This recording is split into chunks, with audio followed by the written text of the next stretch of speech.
오늘은 우리 챕터 4번 노예 의지, 좀 어감이 좋진 않지만 함께 도대체 무슨 내용이 있길래 이런 무지막지한 제목을 붙여놨는지 한번 보도록 하겠습니다.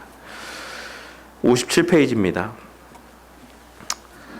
성경에 따르면 인간은 전적으로 타락했습니다 라고 되어 있죠. 물론 뒤에 전적 타락은 죄가 인간이 가지고 있는 본성의 모든 영역과 능력에 영향을 끼쳐졌음을 말합니다 라고 되어 있긴 하지만, 좀 더 쉽게 이야기하자면 이 전적이라는 의미는 제가 어떤 그 정도를 의미하는 것이 아니다라고 말씀을 드렸습니다. 어떤 디그리라고 하는 어떤 정도, 그 정도를 이야기하는 것이 아니라 어떤 영역, 이 전체적인 어떤 범위, 이런 것을 의미하는 표현이라고 말씀을 드렸어요. 그래서 전적으로 타락했다라는 의미는 모든 부분에 있어서, 우리의 생각 가운데, 우리의 어떤 마음 가운데 정말 모든 영역에 있어서 죄로 오염되지 않은 부분이 없다라는 것을 의미하는 것이 이 전적인 타락이라는 이 표현에 담긴 의미다라는 사실을 우리가 꼭 기억을 해야지만 되겠습니다. 그래서 이 전적인 타락은, 그러니까 오염은 결국에 지성을 어둡게 하며 마음을 부패시키고 정서를 오염시켰습니다. 의지도 피할 수 없습니다. 의지 역시 죄와 사탄의 지배를 받고 있기 때문입니다. 실제로 의지란 무엇입니까? 의지란 첫째로는 선택할 수 있는 능력이며, 둘째로는 모든 행동의 원인이 됩니다. 필연적으로 선택은 어떤 것을 거절하고 다른 것을 받아들이는 것을 의미합니다 라고 하고 있죠. 그래서 이 말씀을 토대로 해서 우리가 하나 생각해 볼 것이 있습니다. 제가 예전에도 여러 번 말씀드렸지만, 우리의 신앙에 있어서, 우리가 행동하는 것에 있어서 회색지대에 속해 있는 것은 없어요. 우리가 모든 행위, 우리의 모든 생각은 선한 것 아니면 악한 것입니다. 이것을 또 좀 더 쉽게 풀이하면 하나님을 위한 것 아니면 나를 위한 것, 둘 중에 하나라는 거예요. 그 중간에 존재하는 회색지대는 존재하지 않는다라는 사실을 우리가 꼭 기억을 해야지만 되겠습니다. 사실 이 이분법적인 사고가 오늘날 사람들에게 있어서는 정말로 되게 뭐라 그럴까요? 엄청나게 비난받는 하나의 사고입니다. 이분법적인 사고. 이거 아니면 저거다. 흑백 논리, 이런 것들이 오늘날의 사람들에게 있어서는 정말로 꽉 막히고 고리타분한, 그리고 되게 심지어는 좀 무식한 어떤 그런 생각으로 여겨지지만, 성경은 그렇지 않다라는 것입니다. 하나님께서 보실 때에는 이것 아니면 저것이다라고 명백하게 보시는 것이지, 그 중간에 양쪽에다 걸쳐 있는 것은 존재하지 않는다라는 것을 성경은 말씀하고 있다라는 사실을 우리가 꼭 기억할 필요가 있습니다. 그래서 계시록 3장 15절에 보시면 라오디게아 교회를 향해서 뜨겁거나 차갑든지 하라고 하신 그 말씀의 의미 가운데도 그러한 맥락의 의미들이 담겨져 있다라고 할 수가 있어요. 그 당시에 라오디게아 교회를 향해서 하신 말씀 가운데는 당시에 그 라오디게아 교회 근처에 있었던 히에라볼리스 화산에 있는 그 온천수가 있었기 때문에 이런 말씀을 한 거죠. 그래서 그들이 딱 떠올렸을 때 뜨겁다, 뜨거운 물이다라고 했을 때는 그 팔팔 끓는 그 뜨거운 물을 생각했을 것이고, 이제 그것이 이제 타고 흘러내려오면서 미적지근해지는 어떤 그런 모습들이 그들의 머리 가운데 떠올랐을 거라고 생각합니다. 그래서 하나님께서는 어떤 그런 미적지근한 신앙을 원하지 않으신다라고 말씀하고 있는 것이에요. 왜냐하면 왜 그렇겠습니까? 이게 차라리 차갑다라고 하면 그 차가움 속에서의 어떤 뜨거움을 갈망하는 마음들을 불러일으킬 수가 있어요. 그러니까 우리가 그 사람이 병이 있다라는 사실을 인지시킬 수가 있다라는 사실이죠. 명확하게 그가 어떤 그 차가움 가운데 있을 때에. 하지만 이 미적지근한 데 있을 때에는 사람들이 그런 필요성도 못 느낀다라는 거예요. 내가 그냥 신앙생활을 잘 하고 있다라고 그렇게 생각하고 살아가기 때문에 하나님의 도우심, 그리스도의 은혜, 이런 것들에 대한 필요성도 자각하지 못하고 살아가는 그와 같은 어떤 위험성 가운데 노출되기 때문에 차라리 뜨겁거나 아니면 아예 아싸리 차가운 게 낫다라고 말씀을 하고 있는 것입니다. 그 중간에 있는 어떤 그와 같은 미적지근한 신앙의 삶이 결코 우리에게 유익이 되지 않는다라는 사실을 명확하게 말씀하고 있는 것이다라고 할 수가 있는 것이죠. 그리고 결과적으로 봤을 때는 미적지근한 것도 어쨌든 믿지 않는 것과 똑같은 것이기 때문에 우리는 그와 같은 말씀들 속에서도 이런 하나님께서 말씀하시는 이것 아니면 저것이라고 하는 선택이 어느 한 것을 거절하고 다른 것을 받아들이는 것이다라는 사실에 대해서 말씀하고 있다라는 것을 깨달을 수 있어야지만 될 것입니다. 그래서 의지의 모든 행동에는 다른 것보다 어느 것을 더 바라는 측면이 있습니다. 그러므로 의지가 주권적이냐, 자유냐, 하는 말은 사실 의지와는 어울리지 않는 그런 표현들이라고 할 수가 있다라고 말씀하고 있는 것이죠. 그래서 행동을 결정하고 영향을 주는 그 무엇인가에 언제나 노예라고 볼 수가 있다라는 것이죠. 그래서 엄밀한 의미에서의 의지는 자유롭게 어떤 의지가 자유로운 의지를 소유하고 있다라는 것은 엄밀히 이야기하면 그러니까 모순이라는 겁니다. 아시겠죠? 앞뒤가 성립이 되지 않는, 어울리지 않는 말이다라는 것이에요. 주권적이다. 주권적인 의지다. 이런 것이 사실 의미가 그 말 자체가 이 주권적이라는 의미와 의지의 어떤 이 성향, 이 본성상 그 둘은 어울리지가 않는 것이다라는 사실을 말씀하고 있는 것입니다. 이런 사실에 관해 성경이 명확하게 이야기를 합니다. 성경은 인간을 지배하는 것은 의지가 아니라 마음이라고 이야기를 합니다. 모든 지킬 만한 것 중에 더욱 내 마음을 지키라. 생명의 근원이 이에서 남이라 라고 말씀하고 있는 것에서도 우리는 확인할 수가 있는 것이죠. 여기에 도덕적 측면에서 두 가지 중 하나를 선택해야 하는 사람이 있습니다. 그 사람은 무엇을 선택하겠습니까? 그 사람이 가장 동의할 만한 것, 즉 가장 깊은 곳에 자리하고 있는 마음에 있는 것을 택할 것입니다. 당연한 거 아닙니까? 죄인 앞에는 선한 삶과 선하지 않은 삶이 놓여 있습니다. 무엇을 선택할까요? 후자입니다. 왜 그렇겠습니까? 선하지 않은 삶을 선택하는 것이 죄인의 선택이기 때문에 그렇습니다. 이런 사실이 죄인이 가진 의지가 주권적이라는 것을 증명하는 걸까요? 전혀 아닙니다. 죄인이 왜 죄의 삶을 선택했겠습니까? 죄의 삶을 좋아했기 때문이며 마음이 죄악으로 가득 차 있기 때문에 죄의 삶을 좋아하게 된 것입니다. 인간의 의지는 악을 좋아하기 때문에 자유합니다. 하지만 악으로 향하는 단지 한 방향, 단방향으로서의 어떤 자유라는 사실을 우리가 꼭 명심해야지만 된다는 것을 이야기하고 있는 것입니다. 죄인에게 있는 의지는 그런 맥락에서 노예 의지라고 이야기하는 거예요. 노예라는 것이 표현이 의미하는 바가 무엇입니까? 뒤에도 제가 말씀을 드리겠지만 내 의지대로 할 수 없는 상황에 있는 사람을 우리가 노예라고 이야기를 하죠. 어떤 외부에서 요구되어지는 어떤 그런 요구에만 반응하며 살아갈 수 있는 그런 삶을 살아가는 사람들을 우리가 노예라고 이야기를 합니다. 그런 맥락에서 봤을 때 죄인들에게 있어서는 내가 생각하기에는 죄인 지금 저 바깥에서 이제 그냥 살아가는 내 원하는 바대로 살아가는 이런 그런 자유로운 삶을 살아가고 있다라고 생각하는 사람들 가운데 실상은 그 사람들은 그런 죄의 유혹들 가운데서 반응하며 살아가고 있을 뿐이다라는 것이에요. 선한 어떤 것을 택할 수 있는, 그러니까 선과 선한 것과 악한 것 두 가지 중에 내가 의지적으로 악한 것을 택해서 이렇게 살아가는 것이 아니라 그는 애초에 선한 것을 택할 수 있는 여지가 닫혀진 상태에서의 일방적인 자유만 갖고 살아가는 것이기 때문에 엄밀한 의미에서는 그것은 또한 자유가 아니라고 할 수가 있는 것이죠. 그런 맥락에서 그것을 노예 의지라고 부르는 것이에요. 이는 타락한 마음의 종이며 속박이 되어 있기 때문에 그렇습니다. 죄인에게 있는 자유는 무엇으로 구성이 되어 있습니까? 아무도 강압적으로 하지 않는다는 면에서 죄인은 자유라고 할 수도 있습니다. 하나님께서는 절대 죄인에게 죄를 지으라고 강요하시지 않습니다. 하지만 죄인은 선한 일과 악한 일을 하는데 자유하지 않습니다. 악한 마음이 죄로 기울어져 있기 때문에 그렇습니다. 죄인은 자유입니다. 하지만 단지 한 방향으로만 자유하다. 는 사실을 우리가 꼭 명심해야지만 되겠습니다. 죄인은 죄를 짓는 방향으로 자유하며 타락한 방향으로 자유합니다. 이거에서 동의하지 못하시는 분이 있어요? 없겠죠. 여러 번 말씀드렸지만 나는 죄를 짓고 싶지 않은데 강압적으로 어떤 외부의 마음이 그렇게 강압적으로 나를 죄를 짓게 만들고 나는 정말 저 사람을 사랑하고 싶은데 미워하게 하는 마음들이 이렇게 나에게 주입되어지는 것을 느끼면서 어쩔 수 없이 그렇게 누군가를 미워하고 이런 사람은 없어요.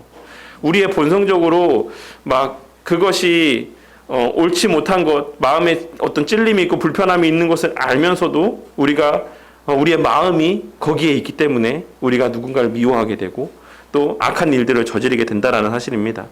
이런 사실은 타락하고 중생하지 못한 사람이 하는 어떤 일도 하나님을 기쁘시게 할 수 없다라는 것을 의미한다고 할 수가 있습니다.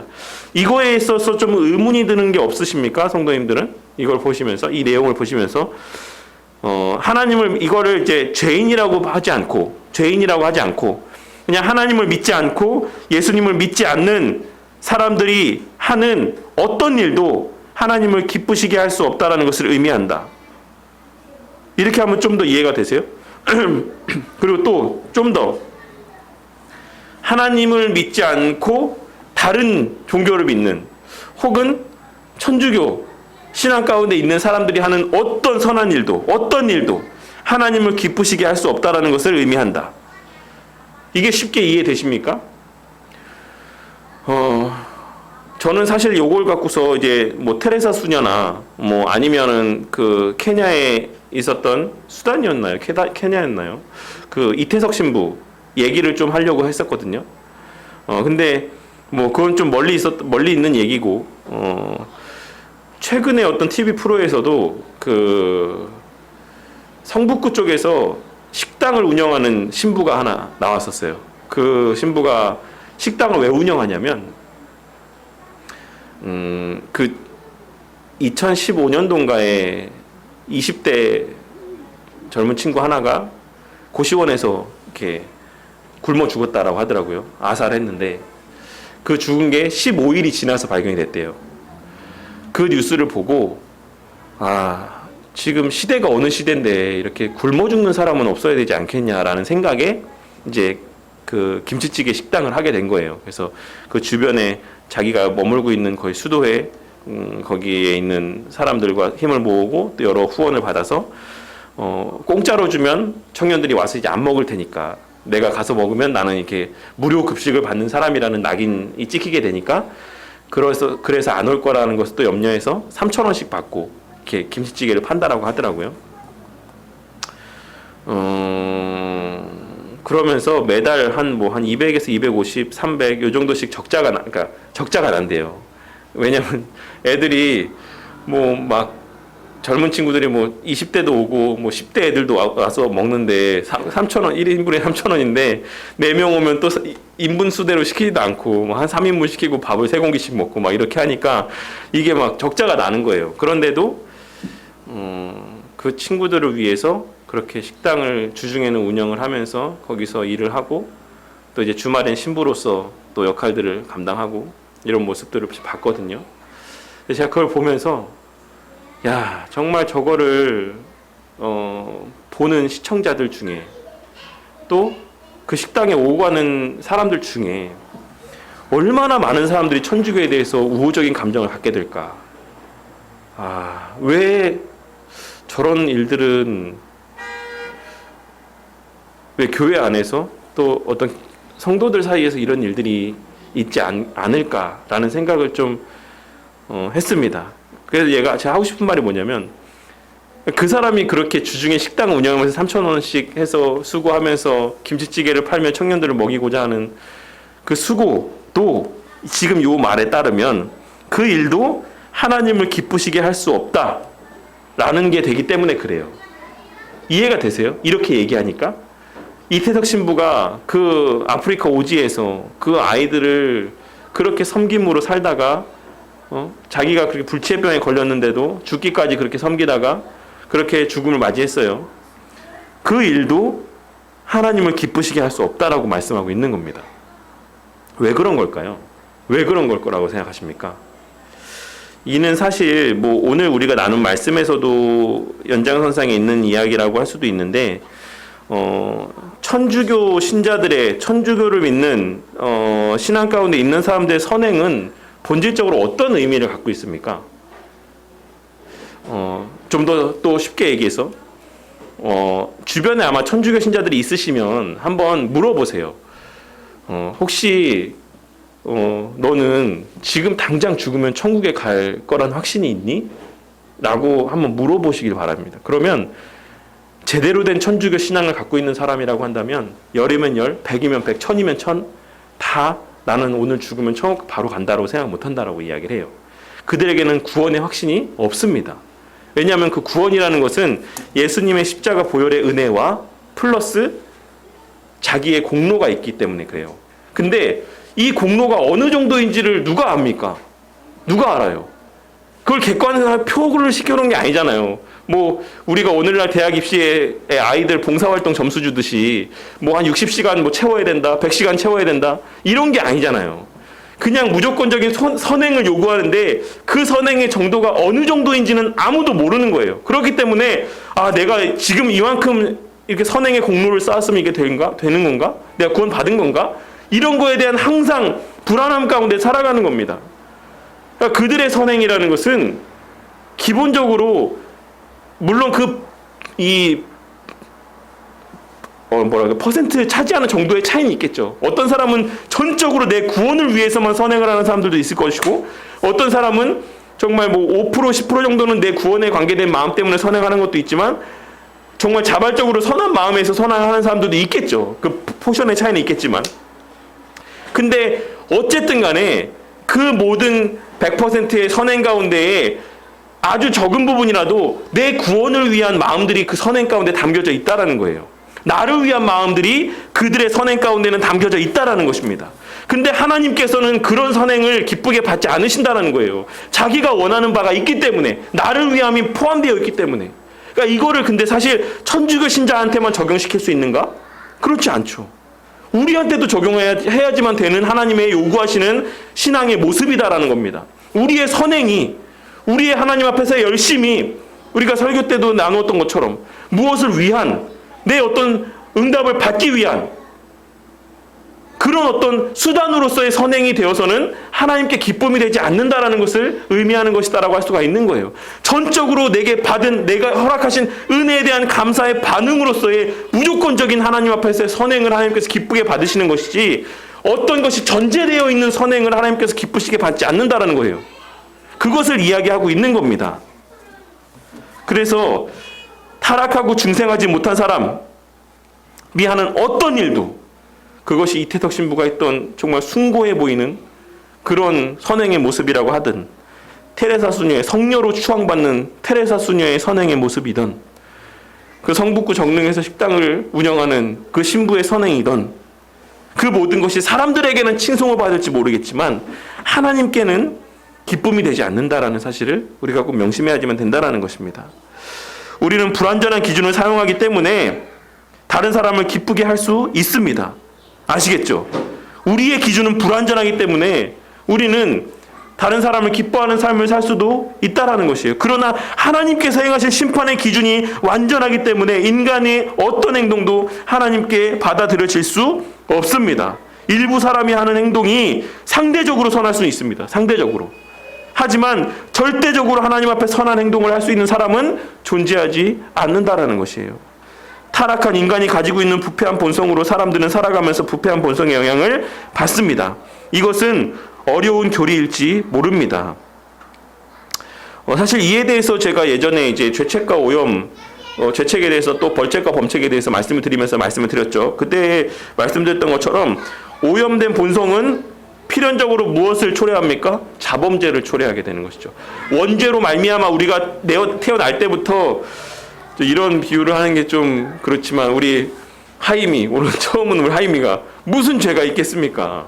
근데 성경은 우리 하임이도 날 때부터 범책과 벌책을 타고났다. 그리고 그 본성은 그 원죄로 말미암아 오염되어 있다라고 말씀하고 있는 겁니다.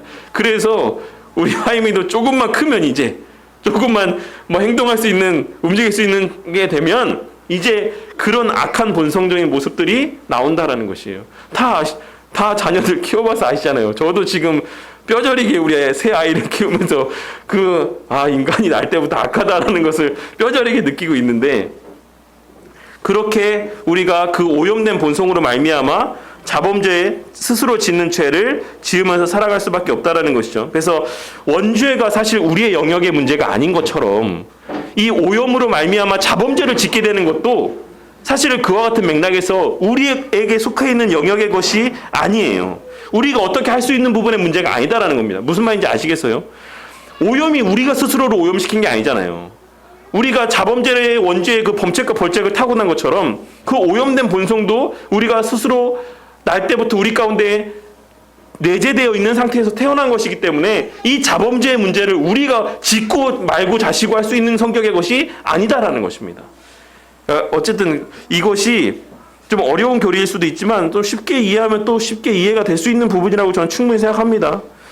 하지만 하나님의 말씀이 명확하게 가르치고 있는 바가 이것이다라는 것이에요. 이 자범죄 부분에 있어서, 본성의 영향을 받는 것에 있어서, 오염된 본성으로 말미암아 우리가 악한 행동을 하는 것에 있어서 하나님께서 말씀하고 있는 것이 분명하다라는 것이죠. 대부분 피상적으로 설교하기 때문에 노예 의지에 대한 잘못된 견해들이 나오게 됩니다. 오늘날 너무 많은 설교자가 마치 죄인이 구원받을지 안 받을지가 전체적으로나 혹은 부분적으로 죄인에 있는 능력에 달려있다는 식으로 설교를 합니다. 그런 설교자들은 이렇게 이야기를 합니다. 하나님의 역할은 끝났습니다. 남은 것은 당신에게 있습니다. 당신이 해야 될 일은 마음을 열고 예수님을 받아들이는 것입니다. 라고 인간의 행함을 요구하죠. 사실 이것만큼 이 성도들의 반응을 이끌어낼 수 있는 효과적인 게 없습니다. 이것만큼 성도들을 자신의 뜻대로 좌지우지 움직일 수 있는 그런 달콤한 그런 설교가 없어요. 이만큼 설교자들에게 있어서. 그렇지만 성경은 그렇게 이야기하고 있지 않다라는 거예요. 하나님께서는 그렇게 말씀하고 있지 않다라는 것입니다. 하지만 생명이 없는 사람이 무엇을 할 수 있습니까? 바울이 에베소서 2장 1절에서 말했듯이 우리는 본성적으로 허물과 죄로 죽은 상태입니다.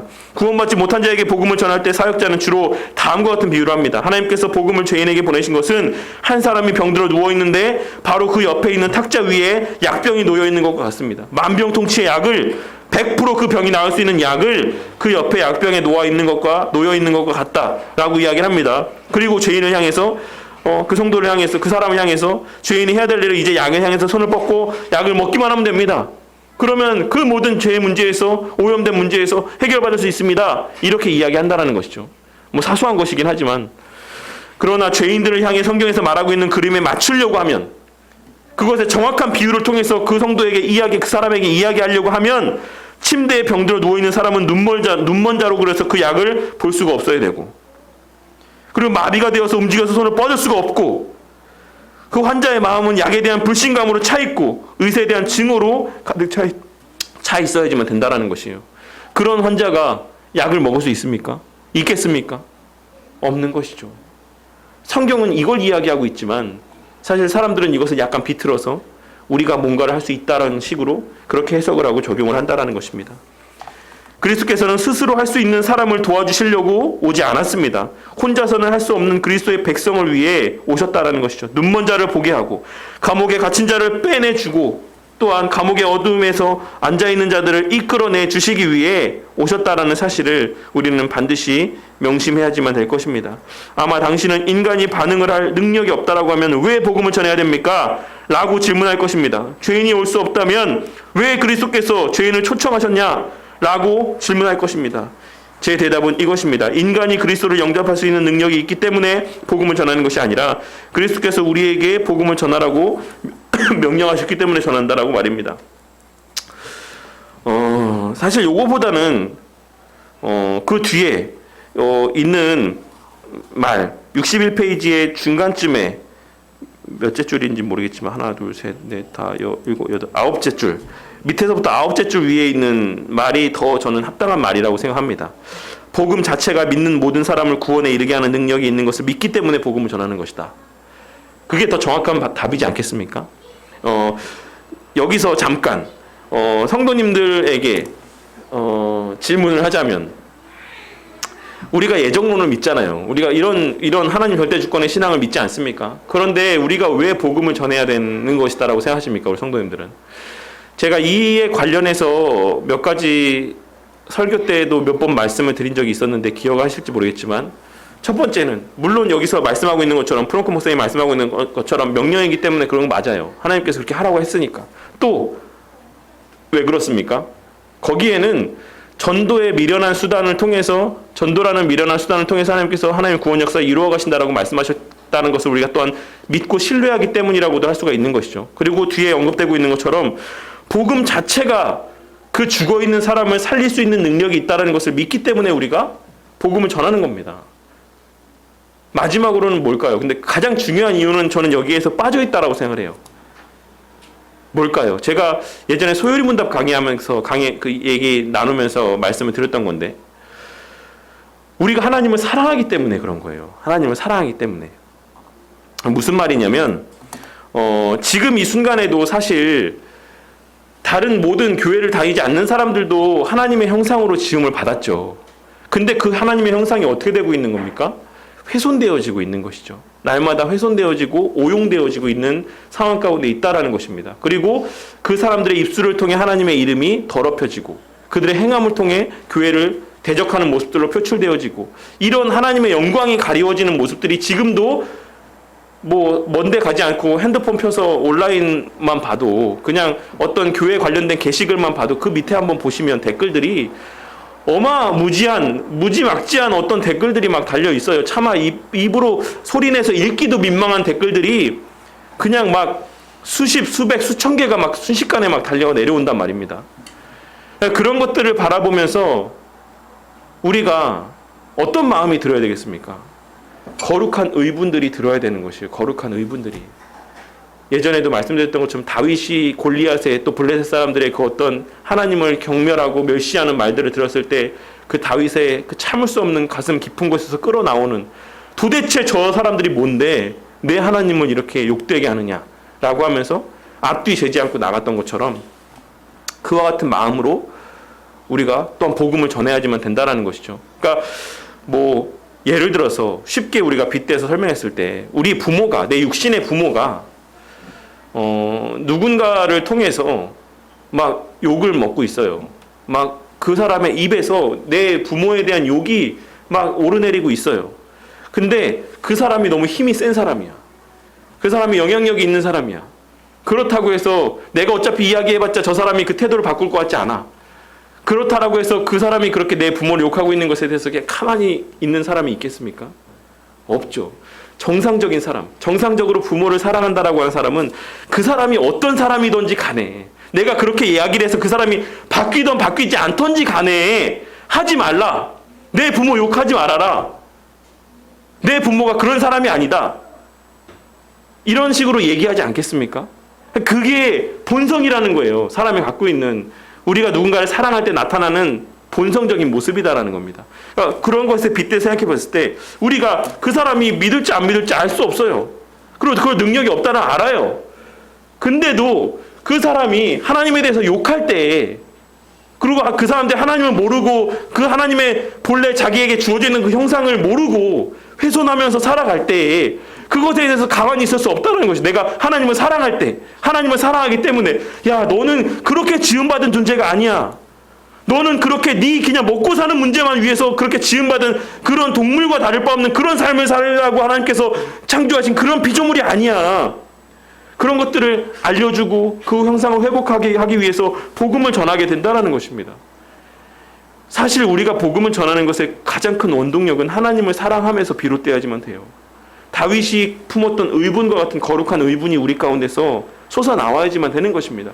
믿든 믿지 않든 내가 그렇게 이야기해서 그 사람의 태도를 바꾸든 바꾸지 않던 나는 자식이기 때문에 나는 하나님을 사랑하기 때문에 더 이상 그 사람의 입에서 이런 말들이 나오는 것을 도저히 참을 수 없고 볼 수 없기 때문에 이야기하는 겁니다. 여러 가지 뭐 의미들이 있지만 어쨌든 우리가 복음을 전하는 것은 뭐 그것이 명령이기 때문에도 있고 근데 명령이기 때문에 우리가 복음을 전한다고 하면 너무 슬프지 않습니까? 너무 이것이 그 의미가 축소되는 것 같지 않습니까? 저는 사실 이렇게 그렇게 표현하는 것을 좋아하진 않아요. 저는 하나님을 사랑하기 때문이라고 이야기하는 것을 더 바람직한 표현이라고 생각합니다. 그리고 실제로 그게 맞고요. 어쨌든 그리고 나사로의 무덤에 서 있던 현명한 사람들이 나사로야 나오너라 라는 말을 죽은 사람에게 한 것에 대해서 얼마나 어리석다라고 생각했겠습니까? 예수님께서 그렇게 말씀하실 때. 하지만 이 말씀을 하신 분이 그리스도이시기 때문에 그 말씀이 하나님의 말씀이고 예수님의 말씀이었기 때문에 나사로는 무덤에서 다시 살아나서 나올 수가 있었습니다. 우리는 죄인 안에 무슨 능력이 있어서 구주를 영접한다라고 믿는 것이 아니라 복음 자체가 믿는 사람을 구원에 이르게 하는 능력이 있다는 것을 믿기 때문에 또한 복음을 전하는 것입니다. 이 두 가지가 어우러졌을 때 우리가 하나님을 사랑하는 마음과 또 그 하나님의 말씀 가운데 생명을 다시 되살리는 능력이 있다는 것을 믿음 그 이 두 가지가 조화를 이룰 때 우리는 정말 능력 있는 복음 선포자가 전도자가 될 수가 있다는 것이에요. 이것을 좀 명심하시기 바라겠습니다. 하나님에 대한 사랑과 그 하나님 말씀에 대한 확신 이 두 가지가 우리 가운데 자리하게 될 때 우리는 분명한 능력 있는 복음 증거자가 될 수가 있다는 것입니다. 반면에 우리가 복음을 전하지 못한다는 것 우리가 자신 있게 복음을 증거하지 못한다는 것은 이 두 가지 중에 하나가 굳건하지 않다는 것을 또한 의미하는 어떤 반증이 된다라고도 할 수가 있는 것이죠. 안타깝지만 우리는 영생을 주시기로 작정된 자는 하나님께서 정하신 때에 믿게 될 것을 알고 있습니다. 성경에 다음과 같이 기록되어 있기 때문에 그렇습니다. 그의 권능의 날에 주의 백성이 거룩한 옷을 입고 즐거이 헌신하니 오직 성령 하나님의 능력으로서 믿음이 죄인의 마음들 가운데 역사가 됩니다. 중생의 기적에 어떤 것도 인간은 기여할 수가 없습니다. 확실한 것은 중생한 이후에, 살아난 이후에, 생명이 허락된 이후에, 할 수 있는 능력이 부여된 이후에 매일 죄와 버리는 싸움에서 성령님과 합력하기 시작한다는 사실. 그 전에는 우리가 구원에 있어서, 거듭나는 것에 있어서는 할 수 있는 것이 아무것도 없다라는 사실을 우리는 명심해야지만 되겠습니다. 하지만 살아있기 전 상태에 대해 바울은 에베소서 2장에서 이야기하고 있습니다. 육체와 마음이 원하는 것을 하여 다른 이들과 같이 본질상 진노의 자녀이었더니 라고 이야기하고 있습니다. 오늘날은 이런 것들을 강조하는 것이 유행하지 않습니다. 사실 전에도 마찬가지였습니다.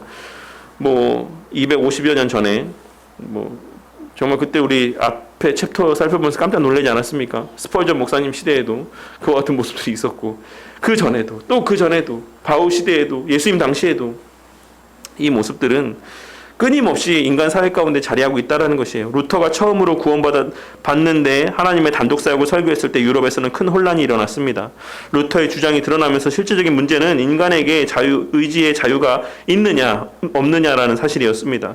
존 에크와 벌이는 토론에서 루터는 다음과 같이 말했습니다. 우리는 인간에게 있는 자유의지와 힘과 지혜와 인간이 고안해낸 모든 신앙을 경멸합니다. 간단히 말해 우리 안에는 은혜 받을 만한 것이 아무것도 없습니다. 이때 처음에는 루터의 편에 서 있었던 에라스무스도 루터를 돌아서게 됩니다. 사람을 기분 나쁘게 하는 것을 두려워한 나머지 에라스무스는 구원받는데 인간의 의지를 방어하는 글을 써서 타협을 했습니다.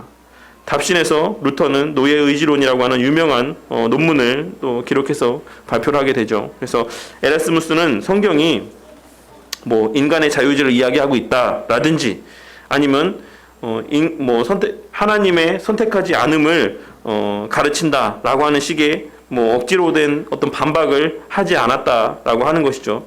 단지 그는 그와 같이 어떤 논리적으로 어떤 성경의 근거를 억지로 갖다 붙여서 자신의 논리를 증거하고자 한 게 아니라 뒤에 이었던 내용에서처럼 많은 사람들이 예정에 쓸모없는 교리라고 불평하는 것처럼 이 문제를 회피했다라는 것입니다. 그냥 회피해버렸다라는 것이죠. 루터는 에라스무스가 회피하는 것을 보고 슬퍼하며 예정 교리가 하나님의 교리인지 아닌지 알아볼 것을 요구했습니다. 오 에라스무스여, 진리의 한 나뭇가지가 쓸모없다고 강력하게 주장할 때 하나님을 두려워하고 공경하던 당신은 어디에 있나요? 하나님의 피조물인 당신이 영광스러운 창조주를 가르치시렵니까? 무엇을 설교하는 것이 옳은 것이겠습니까? 라고 이렇게 이야기를 했다고 합니다. 그러니까는 그것을 부인하기보다는 그런 어떤 논쟁을 일으킬 만한 그런 말들을 하지 않는 편을 택했다라는 것이에요. 에라스무스는 오늘날 수많은 설교자들이 나타내 보이는 반응과도 같다라고 할 수가 있고 사실 대형교회 목사님들이 나타내 보이는 모습과도 같다라고 할 수가 있어요. 그 목사님들이 처음에 설교하실 때의 모습들을 초창기의 어떤 설교의 모습들을 보면 뭔가 더 원색적이고 뭔가 더 살아 역동성이 있는 어떤 설교들을 했던 것들을 보게 될 때가 많이 있어요. 근데 어떤 그런 설교들로 인해서 사람들이 많이 모이게 되고 그 교회 안에 이런 성향을 가진 사람, 저런 성향을 가진 사람, 또 이런 지위에 있는 사람, 저런 모양의 사람들이 많이 어우러지게 되면 어느 순간부터 그 설교가 좀 무뎌지게 됩니다.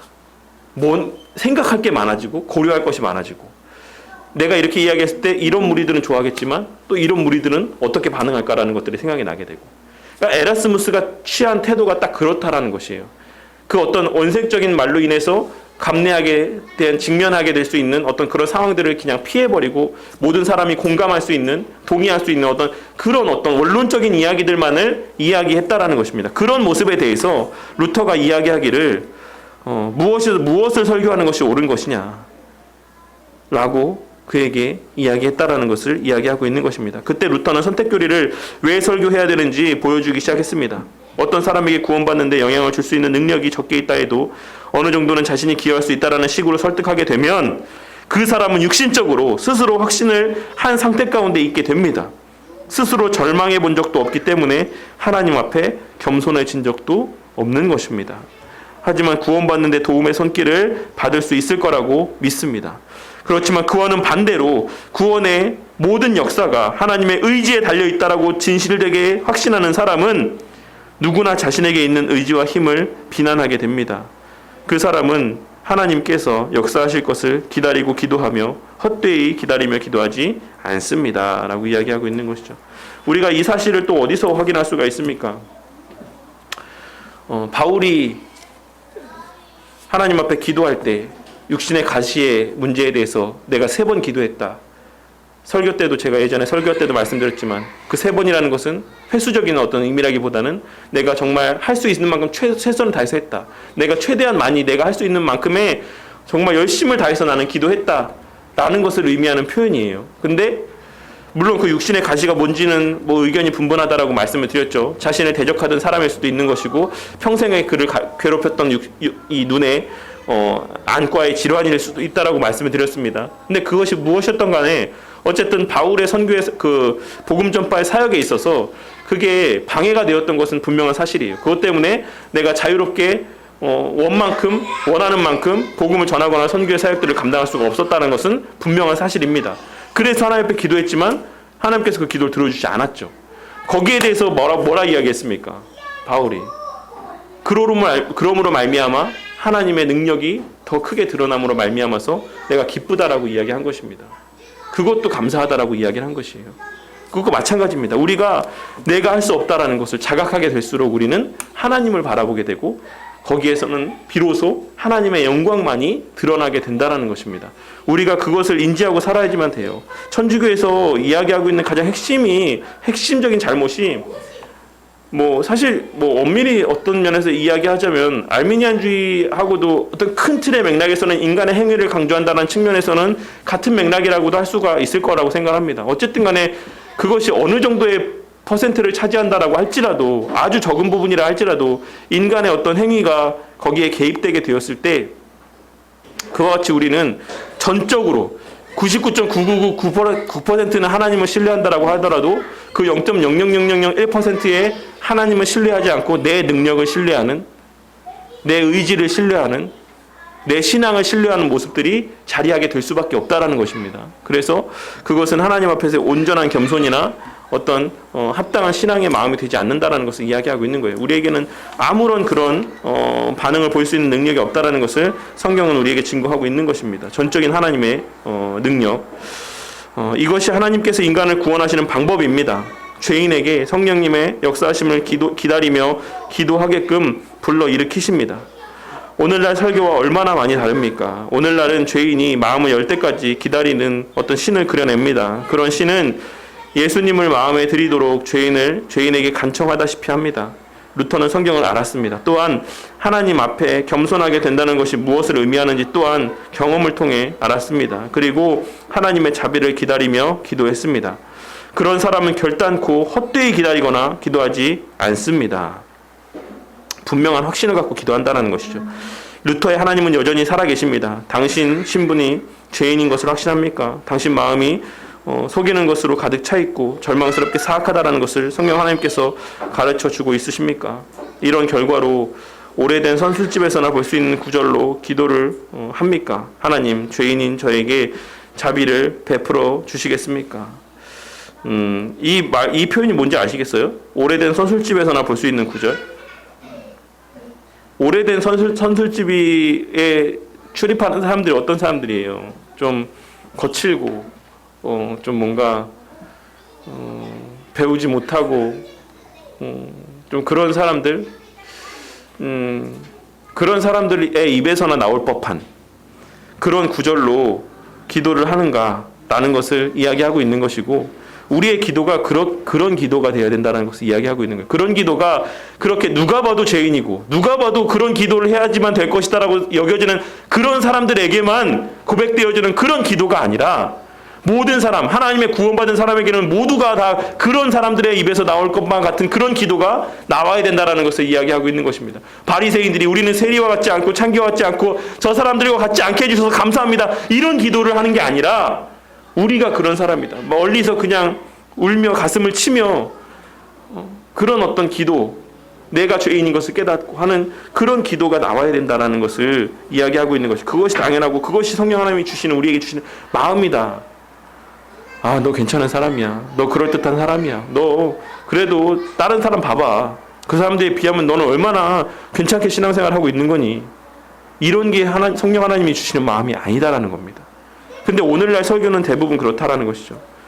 오늘날 우리가 귀를 기울이는 음성들은 다 그런 것이다라는 것이죠. 내가 조금 더 괜찮은 사람이라는 거, 내가 좀 더 다른 사람들 앞에 다른 사람들과 비교했을 때 좀 나은 사람이라는 거, 내가 지금 이 시간 저 바깥에 있는 사람들보다는 그래도 내가 이 안에 앉아 있으니까 좀 더는 괜찮다라는 이런 말들, 그런 말들로 인해서 오늘날 수많은 교회에 앉아 있는 설교 시간에 설교를 듣지 아니하고 딴 생각 가운데 차 있는 그 많은 사람들이 어떤 생각을 합니까? 그래도 나는 이 시간 교회 안 오고서 예배 안 드리는 사람보다 낫지. 그런 생각들이 그들을 구원에 이르게 하는 그 길을 방해하고 있는 거예요. 그게 정말 성령 하나님이 주시는 마음입니까? 그렇지 않다라는 것이죠. 우리가 정말로 그렇게 오래된 선술집에 출입하는 그러한 사람들에게서나 볼 수 있는 것만 같은, 들을 수 있을 것만 같은 그런 간절한 회개의 기도, 우리 자신에 대한 직시하는 어떤 그런 기도를 우리가 하나님 앞에 고백하게 될 때, 하나님, 죄인인 저에게 자비를 베풀어 주시옵소서, 아무 능력이 없는 죽은 자와 같은 그와 같은 자인 저에게 은혜를 베풀어 주십시오라고 기도할 때 그 기도는 결코 헛되지 않을 것이다 라고 말씀하고 있는 것입니다. 예레미야 예가에 기록되어 있는 것처럼 기다리는 자들에게나 구하는 영혼들에게 여호와는 선하시도다, 사람이 여호와의 구원을 바라고 잠잠히 기다림이 좋도다 라고 하는 말씀에서 같이 우리의 그 기도는 결코 헛되지 아니하고 하나님께서 반드시 하나님의 때에 그 기도 가운데 응답하여 주실 것을 확신하며 우리는 그렇게 하나님의 능력을 간구하며 기도하며 살아가야지만 된다라는 사실을 말씀하고 있는 것입니다. 왜냐? 구원의 능력은 오직 하나님께만 있는 것이니까. 자, 더 깊은 공부와 나눔을 위한 질문 함께 보도록 하겠습니다. 전적인 타락은 어떤 의미입니까? 57페이지에 있는 말씀 참고로 해서 보시자면, 모든 영역에서의 무능력, 죄의 영향력과 권세 아래, 모든 영역에서 죄의 영향력과 권세 아래 살아간다 라고 하는 것을 전적인 타락이라고 이야기를 하는 것이죠.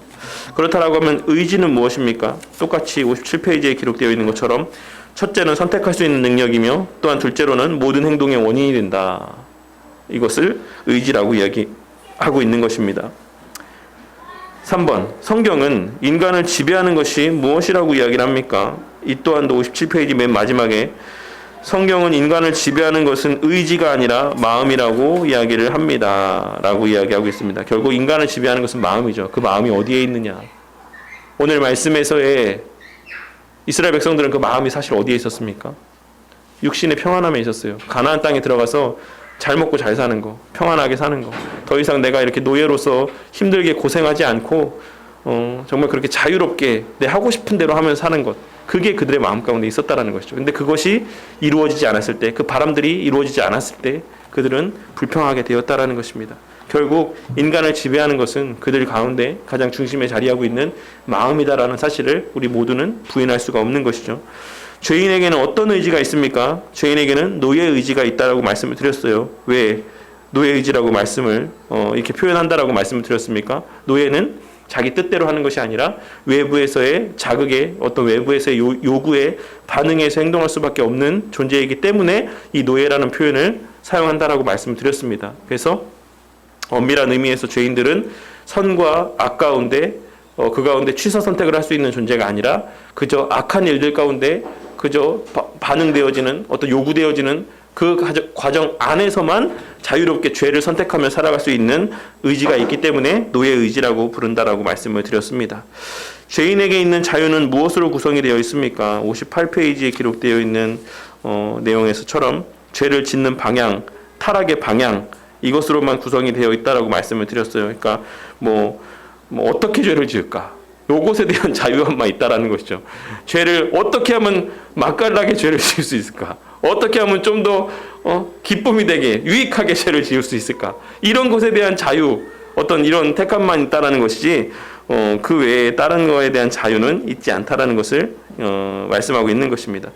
우리는 왜 복음을 전해야 된다라고 말씀을 드렸습니까? 오늘 이 책자의 근거로 하자면 두 가지를 생각해 볼 수 있겠죠. 하나는 하나님의 명령이기 때문에 전해야 된다라고 말씀을 하고 있고, 또 하나는 그 말씀 자체에 사람을 다시 되살리는 능력이 있기 때문이다라고 프랑크 목사님은 이 두 가지를 말씀하고 있어요. 근데 제가 말씀드렸던 것처럼 그것이 또한 하나님의 구속 역사가 성취되어지는 과정이고 원리이고 하나의 방법이기 때문에, 전도의 미련한 수단을 통해서 하나님께서 구원의 역사를 이루어 가시는 것이기 때문에 우리는 어떤 그런 결과에 상관없이 복음을 전해야지만 되는 것이고, 더 나아가서 궁극적으로는 우리가 하나님을 사랑하기 때문에 복음을 전해야지만 된다라는 것을 말씀을 드렸습니다. 그래서 크게 보자면 4가지, 작게 보자면 3가지로 합쳐서 생각해 볼 수 있는 요 내용들을 좀 곰곰이 생각해 보시고 마음 가운데 좀 잘 이렇게 새기시기를 바라겠습니다.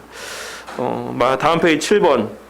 루터가 선택교리를 왜 설교해야 하는지를 말한 부분을 읽고 하나님께서 인간을 구원하시는 방법이 무엇인지 한번 나누어 보기를 바라겠습니다. 뭐라고 이야기했죠? 하나님께서 인간을 구원하시는 방법이 뭡니까?